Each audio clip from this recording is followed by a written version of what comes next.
Hello everyone, কেমন আছো তোমরা সবাই? Welcome back to my channel. আর আশা করছি তোমরা ভীষণ ভালো আছো, আমিও খুব ভালো আছি। আজকে আমার খুব আনন্দের একটা দিন, কারণ আজকে ঘুরতে যাচ্ছি, একটা শর্ট ট্রিপ বলতে পারো। তো সেই জন্য স্নান টান করে নিয়েছি।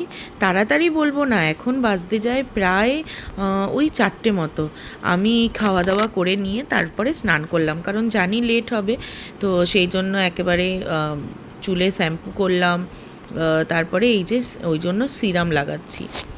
তো যাই হোক, আশা করছি তোমরা মানে ভালো আছো এবং সবাই ঠিকঠাকভাবে আছো, কারণ সিঁদুর যুদ্ধ সেটা তো চলছেই। আর জানি না কতদূর কী হবে। সবাই ভালো থেকো, সুস্থ থেকো, এটাই কামনা করি ঠাকুরের কাছে। আমার তো স্নান হয়ে গেল, আর এবারে শুধুমাত্র গোছানোর পালা। অনেক জামা কাপড়ও কেচেছি, বাইরে মেঘ গুড়গুড় গুড়গুড় করছে।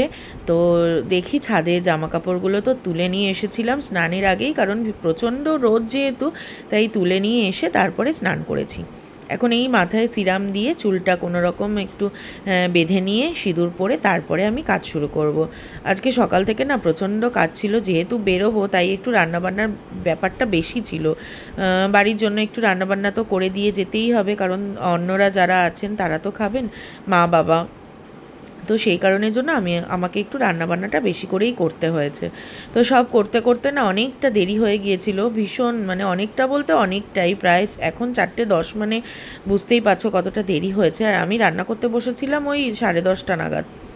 তো এই দেখো কত জামা কাপড় সব মানে কাঁচা হয়েছিল, এগুলো এখন সব ভাঁজ করলাম। আমি কিছু জামা কাপড় আমি ভাঁজ করিনি। ওইদিকে যে সবুজ রঙের কুর্তিটা দেখছো ওটা ভাবছি পরে যাব। তো আগে ব্যাগটা বার করে নেই, না হলে তো জামা কাপড় গোছাতে পারবো না।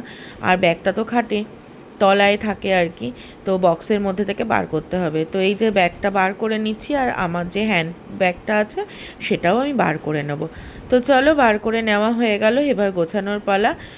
গোছানোর ভিডিওটা আমি করতে একদম ভুলে গেছি। এই যে গোছানোও হয়ে গেছে, একটা কুশন নিয়ে নিয়েছি গাড়িতে, আর আমিও এখানে রেডি হয়ে গেছি।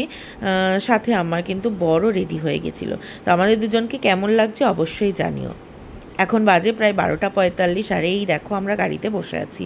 দিদিভাই আর দাদারা আসলেই তারপর আমরা বেরোবো, আর ওরা এক্ষুনি এসে পড়বে, ফোন করেছিলাম।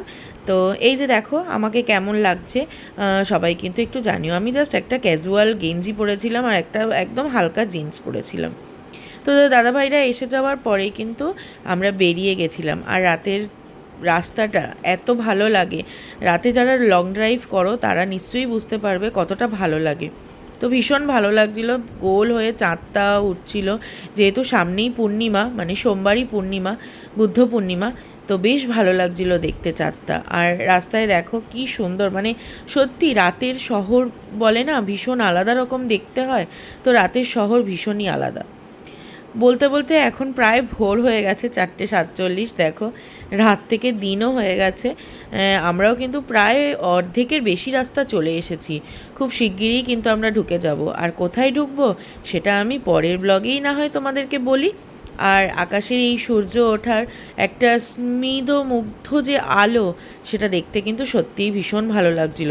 তবে ভালো লাগার সাথে সাথে কিন্তু গরমটাও ভীষণ ছিল, মানে অতিরিক্ত গরম। তো চলো, দেখা হচ্ছে পরের ভিডিওতে। আর কোথায় যাচ্ছি সেটা কিন্তু পরের ভিডিও দেখলেই জানতে পারবে। যারা যারা সাবস্ক্রাইব করোনি তারা প্লিজ তাড়াতাড়ি সাবস্ক্রাইব করে নাও। টাটা।